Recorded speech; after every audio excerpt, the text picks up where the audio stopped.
इस सभागार में माँ भारती का नमन कर मेरे संसदीय क्षेत्र के हर एक नागरिक का आभार व्यक्त कर मैं भारत के नव भारत के निर्माण की सृजन की सबसे सशक्त नींव नारी शक्ति वंदन अधिनियम को इस सदन में सर्वप्रथम प्रणाम करती हूँ और विशेषतः देश के प्रधान सेवक का वंदन एवं अभिनंदन करती हूँ। कल की तारीख जब ये अधिनियम आदरणीय कानून मंत्री ने राष्ट्र के सम्मुख प्रस्तुत किया, न सिर्फ इसलिए ऐतिहासिक थी क्योंकि इस नए भवन में नए संकल्पों के साथ हम सब ने प्रवेश किया, साथ ही एक पुनीत समय गणेशोत्सव के पुण्य अवसर पर हमने नए भवन में प्रवेश कर विघ्नहर्ता को प्रणाम किया। लेकिन अगर विघ्नहर्ता के सृजन की, आराधना की मूल भावना को देखें तो गणेश जी का स्वरूप अपने आप में अपनी माँ के हाथों से सृजित है और माँ के प्रण ने, माँ की तपस्या ने गणपति जी में प्राण दिए, यह उसका सबसे बड़ा प्रतीक है। हमारी सभ्यता में यह भी मान्यता है कि नव भवन में जब प्रवेश होता है तो पहला पैर, पथ पर पहला आगमन घर की लक्ष्मी का होता है। कई समाज के वर्गों में भवन के बाहर घर की लक्ष्मी अपने हाथ की अमिट छाप छोड़ती है और कई परिवारों में पैरों के नीचे आलता लगाकर बेटियों का सबसे पहला कदम ऐसे भवनों में रखा जाता है। और अगर संविधान की मर्यादा की दृष्टि से देखें तो लक्ष्मी ने संवैधानिक स्वरूप लिया है इस अधिनियम के माध्यम से, जिसके लिए मैं सरकार का, इस सदन का और पीठ का विशेषतः आभार व्यक्त करती हूं। आज चर्चा में कई महानुभावों ने श्रद्धेय अटल बिहारी वाजपेयी जी का नाम लिया और साथ ही आदरणीय देवी गौड़ा जी को भी आभार वंदन किया। ये भी सत्य है कि मुझसे पूर्व की वक्ता ने राष्ट्र को जब गुलामी से स्वतंत्रता मिली तब क्या महिलाओं की परिस्थिति थी उसका उल्लेख किया कि हाँ, तब भी जब देश आजाद हुआ तब भी कई प्रदेशों की साधारण परिवारों की महिलाओं ने कहा कि हमारा संवैधानिक अधिकार आरक्षित करें, लेकिन तब साधारण परिवारों की वो महिलाएं जिन्होंने राष्ट्र को आज़ाद करने में अपनी भूमिका निभाई, जो दूरदर्शी थी, जानती थी कि साधारण वंचित समाजों की महिलाओं को अगर मौका अनोखे ढंग से संविधान की मर्यादा में ना दिया गया तो शायद आगामी वर्षों में महिलाओं के लिए एक चुनौती बन जाएगा। आज मैं उन महिलाओं की दूरदर्शी सोच को वंदन करती हूं। महोदय, 1971 में तब की सरकार में एक कमेटी का गठन हुआ on the status of women in India, और आज मैं विशेष रूप से आपका ध्यान आकृष्ट करती हूं 1974 में जब कमेटी ने अपनी रिपोर्ट को साझा किया तो उसके 7वें चैप्टर में पॉलिटिकल स्टेटस के वर्णन में ये इंगित है कि तब भारतीय जनसंघ ने कहा था कि महिलाओं को कॉन्स्टिट्यूशनली गारंटी कीजिए। They were the advocates for women's reservation. आज जनसंघ के उन नेताओं को, उन चिंतकों को मैं आभार व्यक्त करती हूँ। ये मेरा सौभाग्य है कि मैं भारतीय जनता पार्टी की एक साधारण कार्यकर्ता हूँ, जिसको मेरे संगठन ने असाधारण मौके दिए ताकि मैं संगठन के माध्यम से संविधान की मर्यादा में अपने राष्ट्र की, समाज की सेवा कर सकूं। ये भाजपा के कार्यकर्ताओं का गौरव है कि इस राष्ट्र में अपने संगठन में पहली बार महिलाओं को आरक्षण देने वाली राजनीतिक पार्टी भारतीय जनता पार्टी बनी। ये भी कहना सत्य होगा कि व्यवस्थाओं को किस दृष्टि से संगठन में सम्मिलित करना, इसके लिए साल 2007 में नेशनल एग्जीक्यूटिव की मीटिंग के अंतर्गत तब के हमारे राष्ट्रीय अध्यक्ष और अब के हमारी कैबिनेट के वरिष्ठ नेता श्री राजनाथ सिंह जी ने एक कमेटी का गठन किया।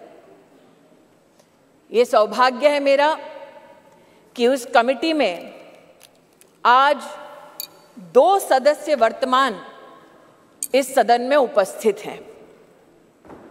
आज उस कमेटी जिसकी अध्यक्षता श्रद्धेय सुषमा स्वराज जी ने की, आज उस कमेटी की एक और सदस्य जिनका देहांत हो चुका है, किरण माहेश्वरी जी, और जो संगठन में आध्यात्म की दृष्टि से मेरे मार्गदर्शक रहे, ऐसे श्रद्धेय बाल आपटे जी हमारे बीच नहीं हैं। मैं उनके योगदान के लिए उनको नमन करती हूँ। ये भी उचित होगा अध्यक्ष जी कहना कि उस कमेटी में नजमा हिप्तुल्ला जी थी, उनका आभार वंदन करती हूँ।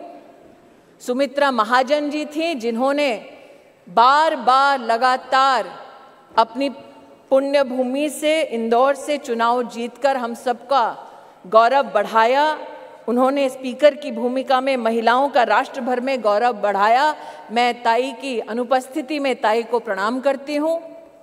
और कमेटी में 2 और महानुभाव थे जो विद्यमान है वर्तमान के सदन में, जिन्होंने महिला आरक्षण भाजपा के संगठन में कैसा हो उसको सुनिश्चित किया, जो आज मोदी सरकार के मंत्री हैं, आदरणीय किशन रेड्डी जी और किरण रिजिजू जी। मैं आपको भी आभार व्यक्त करती हूँ। महोदय, they say success has many fathers and failure has none। और इसीलिए कल जब ये प्रस्ताव सदन में आया तो कुछ लोगों ने कहा हमारा बिल है, कुछ लोगों ने कहा हमने चिट्ठी लिखी, कुछ लोगों ने कहा कि ये पूरा का पूरा संवैधानिक निर्माण हमारा था। आज ऐसी एक सम्मानित नेत्री ने सदन में अपना वक्तव्य रखा, लेकिन उनका मैं एक विशेष रूप से आभार व्यक्त करती हूं कि 2 विषयों पर उन्होंने ऑन रिकॉर्ड स्पष्टीकरण दिया है। हमको बार बार बतलाया जाता कि एक विशेष परिवार ने 73rd 74th amendment to the constitution पारित करवाया।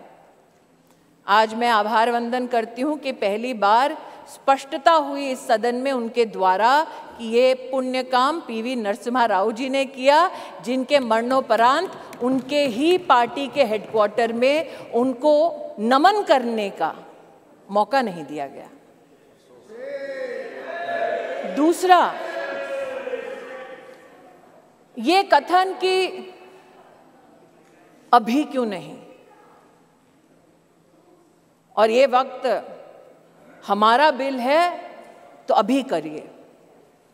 तो महोदय, ये उस बिल की प्रति है जिनको वो हमारा कहते हैं। उसमें अगर आप दूसरे पृष्ठ पे 2B और 3B पढ़ें, और ये वो है जो कांग्रेस पार्टी कहती है यूपीए की सरकार में राज्यसभा में पारित हुआ और फिर लोकसभा में प्रस्तुत हुआ। अगर आप इस पृष्ठ पर ये दोनों छंद पढ़ें तो यूपीए, जिसकी अध्यक्षा श्रीमती सोनिया गांधी हैं, उन्होंने कहा है no seat shall be reserved for women belonging to scheduled caste scheduled tribes in the 3rd general elections. 3B पढ़ें तो उन्होंने कहा, प्रस्ताव दिया, no seat shall be reserved for women in the 3rd general election. अर्थात आज की सरकार जब ये अधिनियम लागू होगा तब के बाद 15 वर्षों तक महिलाओं को रिजर्वेशन गारंटी करती है, मोदी की गारंटी है। लेकिन अगर कांग्रेस पार्टी का प्रस्ताव आप पढ़ें तो उनका प्रस्ताव ये था 2B और 3B में कि no seat shall be reserved for women in SC/STs in the 3rd general election, no seat shall be reserved for women in the 3rd general election। Congress का प्रस्ताव था कि 10 साल औरतें मेहनत करें लेकिन 15वें साल में आपका अधिकार आपसे छीना जाएगा। आज मैं अभिनंदन करती हूं प्रधानमंत्री जी का, हमारे न्याय मंत्री का, जिन्होंने कांग्रेस की इस अभिलाषा को निराश किया।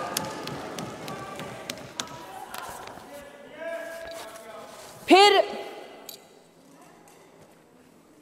इनका ये वक्तव्य कि आप अभी क्यों नहीं कराते। महोदय, हम जानते हैं कि संविधान को छिन्न भिन्न करना ये कांग्रेस की पुरानी आदत है, लेकिन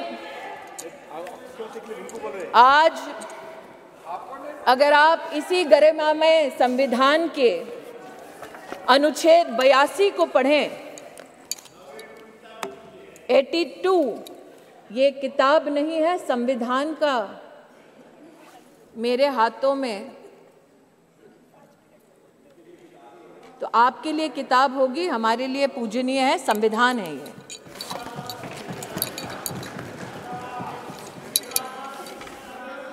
आर्टिकल 82 और आपकी अनुमति से पढ़ना चाहती हूं। Upon the completion of each census, allocation of seats in the House of the People to the states and division of each state into territorial constituencies shall be readjusted by such authority and in such manner as Parliament may by law determine, provided also that until the relevant figures for the first census taken after the year 2026 have been published। तो क्या ये विपक्ष के नेताओं का मत है कि जो संवैधानिक प्रक्रिया इंगित है संविधान में उसकी अवहेलना हो? Should we not abide by the Constitution?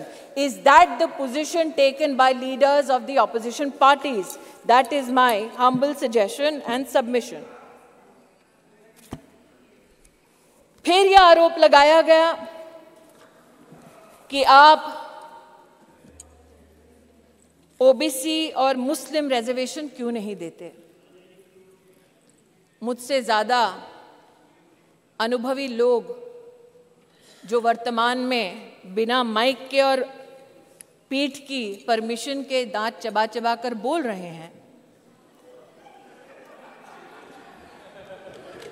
उनको शायद इस बात का आभास नहीं कि संविधान में धर्म के आधार पर आरक्षण वर्जित है। इसलिए मैं आज आपके माध्यम से महोदय आग्रह करना चाहती हूं कि ये भारत वो भारत है जहां पर आज लोगों के पास व्यवस्थाएं डिजिटली भी पहुंची हैं, और इसीलिए हमारे देश के नागरिक जिस प्रकार से विपक्ष भ्रमित करने का प्रयास कर रहा है,